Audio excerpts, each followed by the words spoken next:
Dear students, कैसे हैं आप सब। आई होप आप सब बहुत अच्छे होंगे, आपकी फैमिली में भी सब लोग बहुत अच्छे होंगे। मोस्ट इंपॉर्टेंट आज का ये वीडियो होने वाला है क्योंकि आज मैं आपको बीएससी नर्सिंग करने के 5 जबरदस्त फायदे बताने वाली हूँ।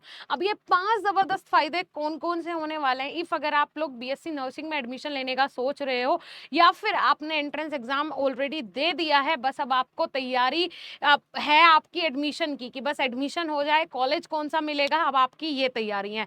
तो आज का ये वीडियो आपके लिए बहुत बहुत बहुत खास होने वाला है। अगर आप अपने बच्चे को बीएससी नर्सिंग कराना चाहते हैं तो आपके लिए भी ये वीडियो बहुत ही खास है। वीडियो को लास्ट तक जरूर देखिएगा बिकॉज ज्यादा बड़ा वीडियो नहीं होगा, लेकिन शायद आपके लिए लाइफ चेंजिंग हो सकता है। वीडियो को शुरू करने से पहले मैं आपको बता दूं, मैं आपकी मेंटोर साक्षी राजपूत इसी प्रकार के एनर्जेटिक, इंफॉर्मेटिव और जबरदस्त टॉपिक्स पे वीडियो लेके आती रहती हूँ। तो चैनल को सब्सक्राइब जरूर कर देना, वीडियो को शेयर कर देना, क्योंकि बीएससी नर्सिंग से रिलेटेड अब हर छोटी जानकारी, हर बड़ी जानकारी हमारे इस चैनल पे आपको मिलेगी। तो चलिए पॉइंट टू पॉइंट जानते हैं, पॉइंट टू पॉइंट बात करते हैं कि वो 5 कौन से बड़े जबरदस्त फायदे हैं बीएससी नर्सिंग करने के। तो सबसे पहला फायदा, गवर्नमेंट और प्राइवेट दोनों सेक्टर में जॉब अपॉर्चुनिटीज। भाई दोनों ही सेक्टर्स में जॉब अपॉर्चुनिटीज, चाहे प्राइवेट सेक्टर हो चाहे गवर्नमेंट सेक्टर हो। देखिए बीएससी नर्सिंग कंप्लीट करने के बाद आपको गवर्नमेंट हॉस्पिटल्स जैसे कि एम्स, ईएसआईसी या फिर रेलवे या फिर आपको आर्मी में, आपको बीएसएफ में, आपको किसी भी सिविल जो सर्विस होती है वहां पे आपको एज अ नर्स काम करने का मौका मिल सकता है। और प्राइवेट हॉस्पिटल्स में जैसे कि अपोलो में, फोर्टिस में, ये मैं अच्छी पोस्ट बता रही हूँ जहां पे सैलरी लगभग लगभग आपकी 80,000 से 70,000 से शुरू होगी। स्टार्टिंग सैलरी होगी बेटा इतनी, इसीलिए मैंने ये कुछ रखे हैं। अदरवाइज ऑप्शन तो और भी बहुत सारे हैं। प्राइवेट की बात कर लो, कितने हजारों क्या लाखों, अब तो मैं बोल रही हूँ कि कितने लाख कॉलेजेस होंगे अपने, सॉरी कितने लाख हॉस्पिटल्स होंगे अपने जहां पे आप एज अ नर्स काम कर सकते हो। प्राइवेट की अगर हम बात करें, है ना। और सरकारी में भी कोई कम अपॉर्चुनिटी नहीं है भाई। नर्सिंग की वैकेंसी आती है, कोई हजारों में नहीं आती, है ना। कोई ऐसा नहीं है कि 1,000 2,000 आएगी, कभी 40,000 वैकेंसी आती, कभी 50,000, कभी 60,000, ऐसी वैकेंसी आती है। मतलब बड़ा नंबर आता है भाई वैकेंसी का भी, बड़े नंबर में वैकेंसीज आती हैं। इंडिया ही नहीं, अब्रॉड में भी डिमांड है। भाई सेकंड नंबर जो है, सबसे इंपॉर्टेंट बात यहां मेरी ध्यान से सुनो, जो इंडिया की नर्स होती है ना बेटा, ठीक है, इंडिया की जो नर्स होती है, जिसने इंडिया से अपनी इंटर्नशिप करी हो, जिसने इंडिया में सर्व किया हो, 3rd ईयर से उसकी ट्रेनिंग चल गई हो, तो ऐसे बच्चों की डिमांड सिर्फ इंडिया में नहीं, अब्रॉड में भी बहुत ज्यादा है। सिर्फ यही एक ऐसा प्रोफेशन है जिसको करने के बाद अब्रॉड में भी लोग ढूंढते हैं कि कोई भारत से अगर आ जाए जिसने नर्सिंग की हुई हो, वो हमारे यहाँ आके सर्विस प्रोवाइड करवा सके। मतलब एक इतना नोवेल प्रोफेशन है कि अब्रॉड में आपको नॉर्मल बहुत आसानी से जॉब मिल जाएगी। अब देखो विदेश जाना है तो मैं ऐसा नहीं बोलूंगी कि बटती फिर रही हैं नौकरियां, कि आपको कॉल आएगा भाई आपने नर्सिंग कर ली, आ जाओ हमारे यहाँ ऑस्ट्रेलिया में, हम आपका इंतजार करें। नहीं, एफर्ट्स तो डालने पड़ेंगे, आइलेट्स देना पड़ेगा, पहले एग्जाम क्लियर करना पड़ेगा वहां जाने के लिए, फिर आप वहां जाके अप्लाई करोगे हॉस्पिटल्स में। ये जरूर है कि कहीं ना कहीं नौकरी मिल जाएगी, ये बहुत बढ़िया बात है कि नौकरी मिल जाएगी। 2-4 लाख रुपए आपके खर्च होंगे स्टार्टिंग में, 1 लाख 2 लाख रुपए होंगे कि आप वहां जाओ, वीजा बनवाओ, है ना, कुछ टाइम जाओ, फिर वहां रेंट पे भी रुकोगे, जॉब मिलने के बाद 1 महीने बाद सैलरी मिलेगी, वो वाली चीजें हैं। अलग अलग हॉस्पिटल्स का अलग अलग क्राइटेरिया होता है। कोई आपको पर आर के हिसाब से पे आउट करता है, कोई पर डे के हिसाब से पे आउट करता है, कोई पर मंथ पर वीक के हिसाब से पे आउट करता है। फॉरेन की पॉलिसीज ये है। चलिए, अब नर्सिस की डिमांड सिर्फ इंडिया तक लिमिटेड नहीं है भाई। कनाडा, यूके, ऑस्ट्रेलिया जैसी कंट्रीज में भी बीएससी नर्सिंग ग्रेजुएट की हाई डिमांड होती है। आप अब्रॉड सेटल होने का प्लान भी बना सकते हो। और जो बच्चे अच्छा सोचते हैं ना कि मैं अपनी कम्युनिकेशन पे काम करूं, क्योंकि वहां जाने से पहले सबसे इंपॉर्टेंट होता है कि आप आइलेट्स का पेपर दो। आइलेट्स का जब आप पेपर क्लियर कर दोगे, उसमें क्या आती है, इंग्लिश आती है कि आप रीड कर पा रहे हो, राइट कर पा रहे हो, और अच्छे से आप स्पीक कर पा रहे हो। ठीक है, 2 चीजें होती हैं, रीडिंग, लिसनिंग और आपकी राइटिंग, 3 चीजें उसमें होती हैं। इंग्लिश के पेपर होता है, जब वो क्लियर करोगे तब विदेश जा पाओगे। तो जो बच्चे जाना चाहते हैं वो पहले से ही अपनी तैयारी उस हिसाब से करते हैं। ठीक है, तो 2 बड़े फायदे हो गए जी। सरकारी में, प्राइवेट में नौकरियां बढ़िया मिलेगी, और सिर्फ भारत में नहीं, अब्रॉड में भी डिमांड है। ठीक है। तीसरी बात आ जाती है अच्छी सैलरी और ग्रोथ। भाई इंपॉर्टेंट बात है, देखो बहुत महत्वपूर्ण है। जब एक नर्स है, मान के चलो ये एक नर्स है, ठीक है जी, और ये किस फील्ड में आते हैं, मेडिकल फील्ड में आते हैं।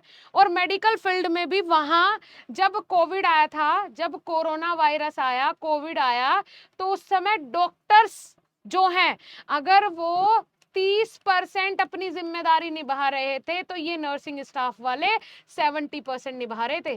तब से इस प्रोफेशन ने 2022 से इस प्रोफेशन ने ऐसी बूम पकड़ी है, ऐसी तरक्की पकड़ी है कि जो लोग इज्जत नहीं करते थे ना नर्सिंग वालों की, आज उनके मन में इतनी रिस्पेक्ट है इस कोर्स की, और इतनी डिमांड भी है, और सरकार भी इसको बहुत प्रमोट कर रहा है। अच्छी बात है। तो स्टार्टिंग सैलरी 25 से 40 हजार होती है प्राइवेट हॉस्पिटल्स में। गवर्नमेंट में जो है, गवर्नमेंट प्राइवेट हॉस्पिटल में नॉर्मल में अगर आप जा रहे हो तो इतनी होगी। अगर आप एम्स में जा रहे हो तो भाई 80,000 90,000 से सैलरी है। एक्सपीरियंस के साथ 60,000 प्लस तक हो जाएगी, 1 लाख पहुंच जाएगी, कोई दिक्कत नहीं है। अगर आपने स्पेशलाइजेशन या फिर एमएससी नर्सिंग किया है, और भी हाई सैलरी मिलेगी। क्लियर हो रहा है? अगर आपने बीएससी नर्सिंग की है, स्टार्टिंग सैलरी 25,000 से 40,000 होगी, मिनिमम होती है कि भाई मिनिमम है ये, बिल्कुल कम से कम प्राइवेट सेक्टर में। गवर्नमेंट सेक्टर में कम से कम 40,000 होगी। दूसरी बात आ जाती है कि जैसे ही एक्सपीरियंस आपका 1-1.5 साल का एक्सपीरियंस हो जाएगा, 2 साल का हो जाएगा, तो आपकी सैलरी 60,000 70,000 प्लस हो जाएगी, नॉर्मल बिना कुछ करे। फिर तीसरी बात आ जाती है कि अगर आपने कोई स्पेशलाइजेशन ले लिया, जैसे कि ओटी का ले लिया, जैसे कि आपने गाइनो में ले लिया, तो इस तरीके से अगर आप स्पेशलाइजेशन ले लेते हैं, या फिर आप एमएससी नर्सिंग कर लेते हैं, तो आपको और भी हाई सैलरी मिलेगी। ये चीज आप लोग ध्यान रखो। ठीक है। जो फोर्थ पॉइंट है, जो सबसे बढ़िया मुझे लगता है, हायर स्टडीज और प्रमोशन के चांसेस। ठीक है जी। भाई हायर स्टडीज आप कर सकते हो, बीएससी नर्सिंग के बाद आप एमएससी नर्सिंग कर सकते हो, नर्स प्रैक्टिशनर बन सकते हो, हॉस्पिटल एडमिनिस्ट्रेशन का कोर्स कर सकते हो, जैसे हायर कोर्स कर सकते हो जिससे आपको सीनियर पोस्ट मिल सकती है, जैसे मैथ्रोन, सुपरवाइजर एटसेट्रा। हॉस्पिटल में आप सुपरवाइजर बन सकते हैं। ठीक है। तो इस तरीके की पोस्ट आपको मिल जाएगी अगर आप लोग हायर स्टडीज करते हैं। मैनेजमेंट में कोई कोर्स कर लो तो आप वहाँ पे एडमिनिस्ट्रेटिव में आ जाओगे, है ना, पूरा हॉस्पिटल संभालने का जिम्मा मिल जाएगा। तो ये आपके ऊपर डिपेंड करता है कि आपको किस हिसाब से इसको देखना है और आपको किस हिसाब से इसको करना है। मैं आपको नेक्स्ट वीडियो बनाऊंगी कि एक बीएससी नर्सिंग वाला जो कैंडिडेट है, बीएससी नर्सिंग करने के बाद वो कौन कौन से बिजनेसेस कर सकता है, क्योंकि बिजनेस से बढ़िया कुछ नहीं होता। अब फिफ्थ आ जाता है रेस्पेक्टफुल और सेटिस्फाइंग करियर। भाई एक होता है कि हमें कोई कोर्स करने के बाद नौकरियां ढूंढनी है, एक ये कोर्स है कि थर्ड एम्स में तो फर्स्ट सेमेस्टर से ही आपको क्लिनिकल एक्सपोजर के लिए भेज देते हैं, जाओ जी हॉस्पिटल में आप लोग काम भी करो 4 घंटे। लेकिन बाकी जो नॉर्मल प्राइवेट हॉस्पिटल्स, वो सॉरी कॉलेजेस होते हैं, या दूसरे जो कॉलेजेस हैं या यूनिवर्सिटी हैं, वो क्या करती हैं, थर्ड ईयर से मतलब 6th सेमेस्टर से आपकी जो है इंटर्नशिप शुरू हो जाती है। इंटर्नशिप में पैसा मिलना शुरू हो जाता है। तो एक बात तो सोचो, आपकी इंटर्नशिप में आपको पैसा भी मिलने लगा, नौकरी तो आपकी वहीं पक्की हो गई, एक्सपीरियंस हो गया, तो 10 जगह और स्मार्ट हो जाओगे, यहाँ अप्लाई करो वहां अप्लाई करो, तुरंत ऐसे ऐसे नौकरियां मिलती हैं ऐसे। ठीक है। तो रेस्पेक्टफुल है, ये नहीं सोचना पड़ेगा कि हमें क्या करना है ना। नर्सिंग एक रेस्पेक्टेड और सर्विस बेस्ड प्रोफेशन है। लोगों की केयर करना और उनकी लाइफ बेटर बनाना पर्सनली भी एक सेटिस्फाइंग फीलिंग देता है। भाई नर्सिस, जब आप हॉस्पिटल जाते हो, किसी भी कोई भी सीरियस पेशेंट है, एक्सीडेंटल केस है, या फिर किसी को हार्ट अटैक आया है, जब आप जाते हो तो क्या एकदम डॉक्टर मिल जाते हैं? डॉक्टर को तो कॉल करके बुलाया जाता है, क्योंकि या तो वो अपने पर्सनली किसी उस पे होंगे, है ना, क्लिनिक पे होंगे, या फिर वो किसी दूसरे पेशेंट के साथ बिजी होंगे, तो उनको कॉल करके बुलाया जाता है। लेकिन जब तक डॉक्टर नहीं आ रहा, उनकी पूरी टेक केयर कौन करता है? एक नर्सिंग स्टाफ करता है कि नहीं करता है? तो ये खुद में भी एक सेटिस्फाइंग करियर है भाई, कि हम इतने लोगों की हेल्प कर रहे हैं, हमने आज उनकी जान बचाई। ये देखो कितना अच्छे से जाके नींद आती होगी, और भगवान वहां ऊपर खाते में भी कितनी सारी चीजें ऐड हो रही हैं कि ये बंदा इतनी हेल्प कर रहा है, ये सबसे बड़ा समाज सेवी है ना। तो बहुत नोबल प्रोफेशन है, बहुत नोबल प्रोफेशन है, कोई दिक्कत वाली बात नहीं है। बेफिक्र होके एडमिशन लो, बेफिक्र होके अपने बच्चों को एडमिशन करवाओ, अपने छोटे भाई बहन जो भी हो नर्सिंग में एडमिशन करवाओ। करियर की कोई दिक्कत नहीं है, गारंटी से लिख के ले लो, कहीं भी खड़े खड़े करियर बना लेगा एक नर्सिंग का बच्चा। ठीक है, कैसा लगा वीडियो कमेंट सेक्शन में कमेंट करके बताना। वीडियो को लाइक करना, शेयर करना, आपका एक लाइक शेयर सब्सक्राइब हमारे लिए बहुत बड़े मोटिवेशन का काम करता है। और प्ले स्टोर से जाके ऐप डाउनलोड कर लो, जहां पे फर्स्ट और थर्ड सेमेस्टर में मैं आपको फर्स्ट सेमेस्टर में कम्युनिकेटिव इंग्लिश और थर्ड सेमेस्टर में अडल्ट हेल्थ एंड ऑर्गेनाइजेशन पढ़ा रही हूँ, जहां पे सारे टीचर्स आपको हिंदी और इंग्लिश दोनों मटीरियल में पढ़ा रहे हैं। फटाफट से जाओ, ऐप को डाउनलोड करो और ऐप पे रिव्यू भी देके जरूर जाना। Thank you.